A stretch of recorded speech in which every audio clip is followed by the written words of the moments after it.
નમસ્કાર મિત્રો શું તમારા સંતાનોના લગ્નમાં કોઈ પણ પ્રકારના વિઘ્નો આવે છે કે મિત્રો કે કોઈ પણ રૂપે અડચણ આવી જાય છે ને લગ્ન થતા નથી? એમ કહી શકાય કે ઉંમરલાયક થઈ ગઈ દીકરો અથવા દીકરી ઉંમરલાયક થઈ ગયા છે, સાથે સારું એજ્યુકેશન છે, સુંદર છે, છતાં જે પાત્ર મળવું જોઈએ એ પાત્ર મળતું નથી.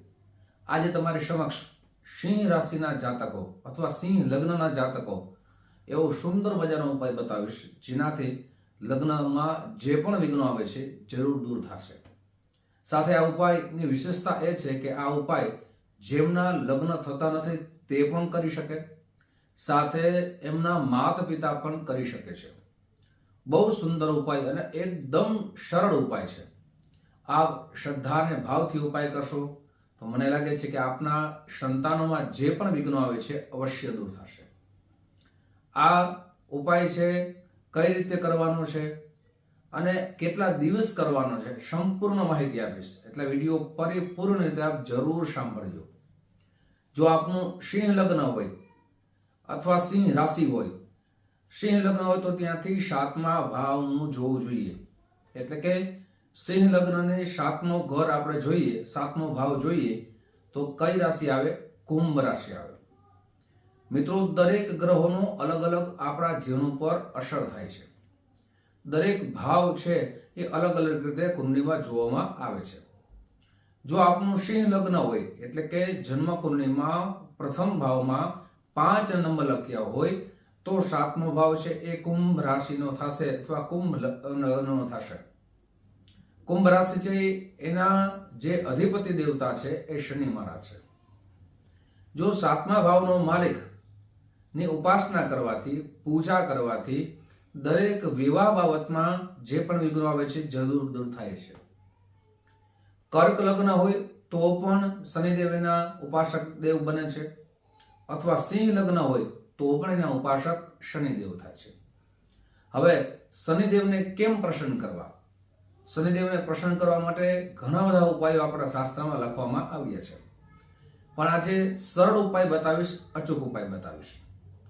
મિત્રો, આ ઉપાય તમારે સમક્ષ રાખો તે પહેલા એક નમ્ર પ્રાર્થના છે. મારા નવા મિત્રો આ વિડીયો જોઈ રહ્યા છો, મિત્રો આ વિડીયો તમને ગમે તો જરૂર ને જરૂર લાઈક તો કરજો, પણ તમારા મિત્રોમાં ખૂબ શેર કરજો, જેનાથી એના લગ્નમાં કોઈ પણ પ્રકારના વિઘ્નો આવતો હોય દૂર થઈ શકે. સાથે મિત્રો, જે ઉપાય બતાવીએ છે એ રાશિને લગ્ન પ્રમાણે બતાવીએ છે. જો આપને જન્મકુંડળી બતાવ્યું હોય અને વિશેષ ઉપાય આપને જાણવા હોય, આપણા જીવનમાં ઘણા બધા કાર્યો કરતા હો પણ સફળતા ન મળતી હોય, એના વિશેષ કયા ઉપાય કરવા જોઈએ, અથવા લગ્નમાં વિશેષ ઉપાય જાણવા હોય, આપની જન્મકુંડળી જાણવી હોય તો નંબર આપ્યા છે એ નંબરમાં આપ સંપર્ક સાધી શકો છો. જ્યોતિષ જોવાનો સમય છે સવારે 10 વાગ્યાથી લઈ અને બપોરના 1 વાગ્યા સુધી, સાંજે 5 વાગ્યાથી લઈને રાત્રે 9 વાગ્યા સુધી. આપણે ઓનલાઈનની સુંદર મજાની વ્યવસ્થા રાખી છે. મારી ઓફિસ જામનગરમાં છે.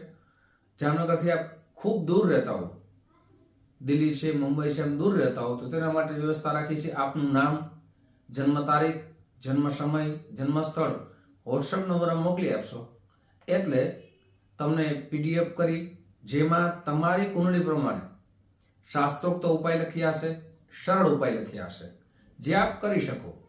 એનો પેમેન્ટ, એની દક્ષિણા પહેલા આપને મોકલવાની રહેશે. મિત્રો, હવે ઉપાયની આપણે ચર્ચા કરીએ. તો ઉપાય આપ માતા પિતા કરો તો આપને સંકલ્પથી આ ઉપાયની શરૂઆત કરવાની છે, અને શનિવારના દિવસે આ ઉપાયની શરૂઆત કરવાની છે. સંકલ્પ કેમ લેવાનો છે? તો કે આપ શનિવારના દિવસે આપના ઘરમાં પણ સંકલ્પ લઈ શકો, અથવા મંદિરે જઈને પણ આ ઉપાય કરી શકો છો. મંદિરે જઈ શંકર ભગવાનના મંદિરે જવાનું છે. ત્યાં આપને દૂધથી અભિષેક કરવાનો છે. આપના ઘરમાં જો શંકર ભગવાનની લિંગ સ્થાપિત હોય તો ત્યાં પણ આપ દૂધ ચડાવી શકો. સાથે સંકલ્પ લેવાનો છે કે શનિવાર છે, જે માસમાં આપ શરૂઆત કરો છો, જે તિથિમાં આપ શરૂઆત કરો છો એ બોલવાનું છે. જે પક્ષમાં આપ શરૂઆત કરો છો, 2 પક્ષ હોય છે, શુક્લ પક્ષ અને કૃષ્ણ પક્ષ. આ 2 કયા પક્ષમાં આપ શરૂઆત કરો છો, આપણા સંતાનનું નામ લેવાનું છે. દીકરો અથવા દીકરી હોય એનું નામ લેવાનું છે. આપના ગોત્રનો ઉચ્ચાર કરવાનો છે. ગોત્ર ન આવડે તો કાશ્યપ એવો શબ્દ બોલવાનો છે. આ રીતે બોલી અને હું આ સંકલ્પ કરું છું કે મારા દીકરા અથવા દીકરીના લગ્ન ખૂબ શીઘ્રતાથી થઈ જાય. આવી સંકલ્પને જલ આપણે મૂકી દેવાનું છે. હવે આપણે શું કરવાનું છે, આપણે એક બહુ નાનકડો મંત્ર આપું છું, એમના આપણે 2 માળા કરવાની છે. જો મિત્રો શંકર ભગવાનના મંદિરે આપ કરી શકો અથવા ઘરે આવીને આ મંત્ર લખી લ્યો. ઓમ પ્રામ પ્રીમ પ્રોમ શઃ શનિશ્ચરાય નમઃ. આ મંત્રની રોજ 2 માળા કરવાની છે. અને કેટલા દિવસ કરવાની છે, તો કે આપને આ ઉપાય 90 દિવસ સુધી કન્ટિન્યુ રાખવાનો છે. પણ બહેનોએ એમના ધર્મના 5 દિવસ 6 દિવસની ગણતરી નથી કરવાની, ઉપાય નથી કરવાનો. પાછા જે દિવસો છે એની ગણતરી કરી અને ઉપાયની શરૂઆત કરી દેવાની છે. સાથે આપ કોઈ બહાર ગામ જતા હોય, પ્રસંગમાં જતા હોય, અનાયાસે આપ આ ઉપાય ન કરી શકો તો આપને બીજા દિવસે એની ડબલ માળા કરવાની છે. પણ પ્રસંગોમાં ગયા છે આપણે 2 દિવસ ઉપાય ન કરીએ, 5 દિવસ ઉપાય ન કરીએ, એવું નહીં કરવાનું. સંજોગ એવા ઊભા થાય તો જ આ ઉપાય માટે વિકલ્પો રાખવામાં આવ્યો છે. સાથે આપ માળા સાંજે પણ કરી શકો અને સવારે પણ કરી શકો. હવે શનિવારના દિવસે બીજા અગત્યના ઉપાયો પણ સાથે કરવાના છે. આ અગત્યના ઉપાયો કયા છે, તો કે શનિવારના દિવસે કાળી વસ્તુનું દાન અવશ્ય કરવાનું છે. અડદનું દાન કરી શકો, કાળી વસ્તુ, કોઈ વસ્ત્રનું દાન કરી શકો, કોઈ ફળ આપી શકો. ગરીબ માણસોને આ દરેક વસ્તુનું દાન કરવાનું છે. સાથે શનિવારના દિવસે આપણા જપ પરિપૂર્ણ થઈ જાય પછી આપને 2 હનુમાન ચાલીસાના પાઠ અવશ્ય કરવાના છે. હનુમાનજી મહારાજના મંદિરે પણ જઈ શકો તો અવશ્ય દર્શન કરવા જવાનું છે. આ ઉપાય આપને 90 દિવસ સુધી કન્ટિન્યુ રાખવાનો છે. મને લાગે છે શ્રદ્ધા અને ભાવથી ઉપાય કરશો તો શનિ ભગવાન આપને ઉપર જરૂર કૃપા કરશે. શનિ ભગવાનની જે પણ ભાવ ભક્તિથી ઉપાસના કરે છે એની દરેક મનોકામના શનિ ભગવાન પરિપૂર્ણ કરે છે.